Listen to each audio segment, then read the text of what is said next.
birthday ni Dada! Yay! Happy birthday to you! Yeah! Happy birthday to you! Happy birthday! Happy birthday! Happy birthday to you! Dan! Yay! Hello mga bi, ito na naman tayo sa ating panibagong videos for today. Hello from aking poging anak na maya-maya lang, ayan, bagsak na siya. So, ito dahil family day today at saka birthday ng aming dad. So, mamamasyal po kami, samahan nyo kami, pupunta lang naman kami sa SM. So, wala naman kasing ibang mga pasyalan, ganon. SM lang muna tayo guys. Plano sana namin mag-camping pero change plan. Pasyal na lang muna kasi medyo busy ang ating mga schedule so hindi afford mag-camping muna. So, yan, dito lang naman kami pupunta sa SM Marikina. So, tara, pasok tayo sa SM Marikina. Ayan ang aking dalawang boys. Ang aking anak at ang ating kititoy na may birthday for today. At ayan naman ako. So, ang gagawin lang naman namin dito ay window shopping. Pwede rin naman nating sabihin magpapalamig lang, magpapa-aircon, ganon. Para man makapagpahinga ang ating aircon sa ating mga bahay-bahay. Ganon. So, ayan. Ikot-ikot, ganon. Tingin-tingin kung may betbilhin or may pambili ba talaga, no? So, grabe yung Christmas vibes dito. Sobrang mararamdaman mong Pasko na kasi ang daming mga Christmas decorations na talaga sa mall. Tapos, yan yung anak ko parang nabaliw lang. Amazed na siya sa mga Christmas decorations.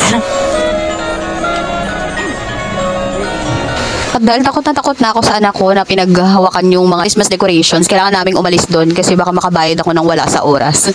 So, dadaling ko na lang siya dito kung saan siya magiging parang turumpo. At yan, nakita ko tong Kid Venture Play Center. Hindi naman ganun kamahalan, so pwede na.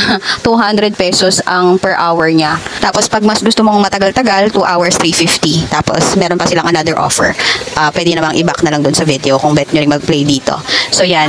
Ang dami naman din activities na pwedeng gawin ng bata at saka mukha din namang safe sila. So yan, panoorin niyo po ang aking anak kung paano siya maging turumpo kasi hindi pwede doon sa mga mall, sa loob doon kasi baka makabasag, Diyos ko Lord. Baka kabayad tayo ng wala sa oras mga mi.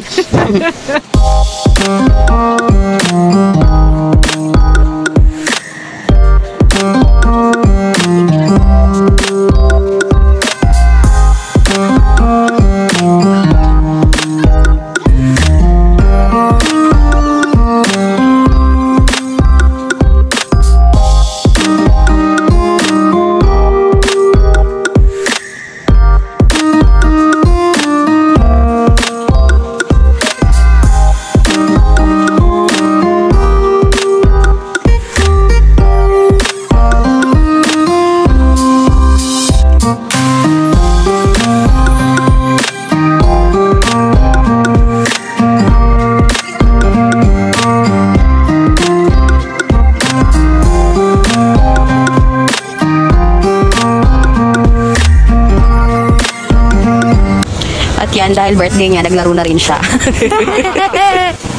Diba? Hindi lang to pambata, pwede rin sa matanda. Lagot ka kapag nabali yan. At yan ang ebidensya kung paano maglaro ang mga dada sa kanilang mga anak. Diba?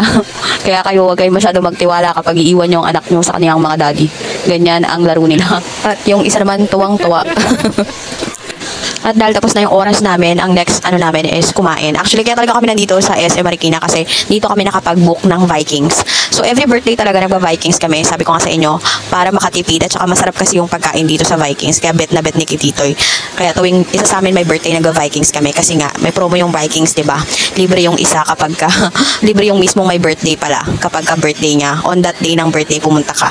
So, ayun. Kasi kapag ka month ng birthday is kailangan mo ng 4 na kasama. So, kaya kami, kapag exact day ng birthday, kailangan talaga namin mag-Vikings. Hindi namin pinapalampas yung ganong promo. Diba?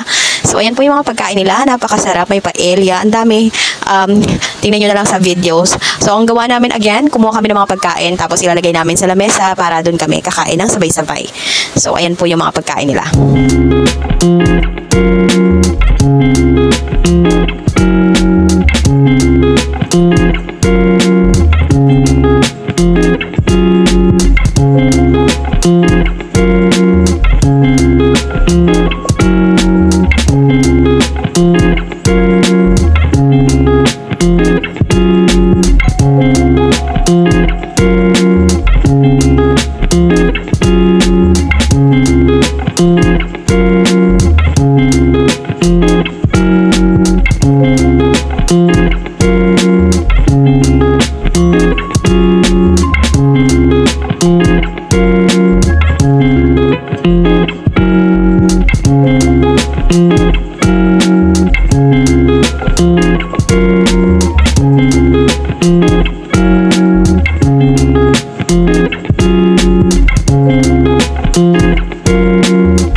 At isa sa mga nakakatawa sa Vikings is yung may pagkanta at pagsayaw sila, tapos yung mga TikToks, tapos happy birthday, feel mo talaga yung birthday mo. So yun lang naman. And yan, dahil natapos na po kami, pauwi na po kami. At bago pa ako makauwi, ako po ay mabubudol muna ng aking anak. May pinabili ang mamahaling Crayola. Pinipilit ko doon sa may mumurahin ay hindi pwede, ayaw niya kasi daw hindi malinaw. Ang galing. At ito ang mukha ng nambudol. Happy. Shopping. At pauwi na po kami. Bye guys. Thank you for watching. Please follow, like, and share my page pa. Thank you. Bye.